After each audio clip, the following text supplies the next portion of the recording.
الحمد للہ والصلاة والسلام علی رسول اللہ وعلى جميع من قام بإحياء سنة رسول اللہ اما بعد. محترم حاضرین اور معزز سامعین و ناظرین، میں نے اس سے پہلے بتایا تھا کہ اب ہم نے جو سلسلہ شروع کیا ہے اس کا نام اخطاء العین ہے. پورا نام اگر کہیں تو یوں کہہ سکتے ہیں اخطاء العین فیما یجب التنزہ عنہ لکل صاحب علم و ذہن.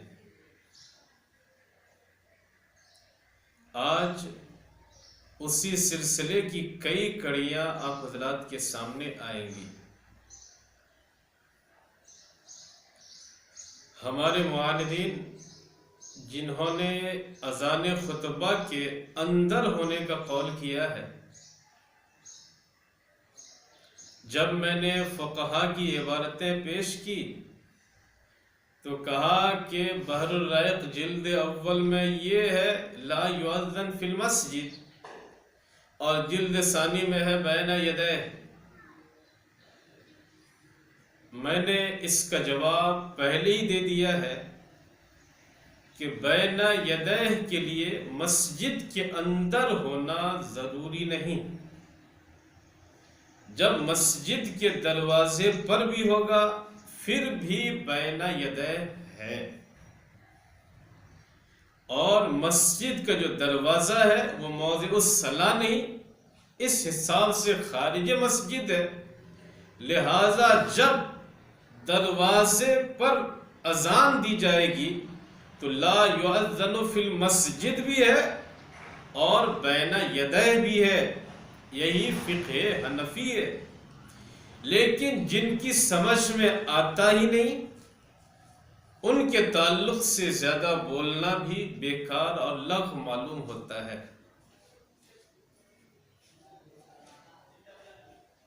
اور بڑی خوشی کی بات ہے کہ جو ہمارے معاند ہیں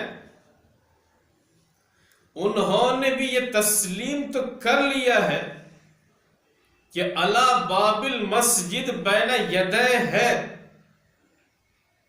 کیوں؟ اس لیے کہ انہوں نے یہ کہا ہے کہ بین یدیہ کے لیے پہلی صف دوسری صف یہ کوئی ضروری نہیں، بلکہ یہاں تک کہا جیسے میں روم میں بیٹھا ہوں، جو بھی روم کے اندر ہے، جو بھی روم کے اندر ہے وہ سامنے ہے. جج کے سامنے گواہی دیتے ہیں تو اگر روم کے اندر ہے تو وہ سامنے ہے، تو اس کا مطلب روم کے اندر ہو سامنے. اور ہمارا جو معاند ہے اس نے شاید انجانے ہی میں یہ مان لیا، کیونکہ اس نے تو یہ کہہ دیا الباب المسجد من المسجد، یعنی مسجد کا دروازہ وہ اندر ہی ہے. تو الباب المسجد من المسجد، مسجد کا دروازہ مسجد کے اندر.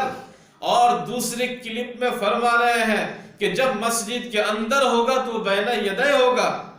تو اس کا مطلب وہ تو خود مان رہے ہیں کہ بین یدیہ اور علی باب المسجد اگر ہو جائے تو پھر بھی وہ بین یدیہ ہے، بین یدیہ کے خلاف نہیں ہے. اور ہم نے بین یدیہ کی توضیح تفسیر قرآن کے حوالے سے، تفسیر کے حوالے سے، کتب فقہ کے حوالے سے یہ بتا دیا تھا. اور بین یدیہ کو تو ہمارے معزز معاند صاحب بھی مان چکے ہیں. شاید عند المنبر کی کلپ اس وقت تک نہیں پہنچی تھی، اور جب عند المنبر والی کلپ پہنچ گئی ہوگی تو میں سمجھتا ہوں اس سے بھی مانے بغیر نہیں رہ سکتے، کیونکہ اس میں بھی کتب فقہ کے حوالے سے یہ بتایا گیا تھا کہ بین یدیہ میں تو کچھ اندہ کے اعتبار سے تنگی ہے، لیکن جو اندام ہے، جو لفظ اندہ ہے، اس میں بین یدہ سے زیادہ وسعت ہے، زیادہ کشادگی ہے۔ اب سوچئے، جب اندہ کا معنی میں نے، اندہو کا معنی میں نے در مختار کے حوالے سے بتایا تھا، بحیث یرا، یعنی ایسی جگہ ہونا چاہیے کہ دیکھا جا سکے، تو اس کا مطلب یہ ہوا کہ کتب فقہ میں بھی، کتب فقہ میں جب یہ آ گیا کہ اندہو کا معنی بحیث یرا، یعنی ایسی جگہ ہو جہاں سے دیکھا جا سکے، ایسی جگہ ہو جہاں سے دیکھا جا سکے، جب کتب فقہ میں موجود ہے، تو اس کا مطلب یہ ہوا کہ اگر علی باب المسجد بھی ہو، پھر بھی وہ عند الامام، عند الخطیب، عند المنبر ہے، کیونکہ اندہو کا معنی بحیث یرا، یعنی ایسی جگہ ہونا چاہیے جہاں سے دیکھا جا سکے۔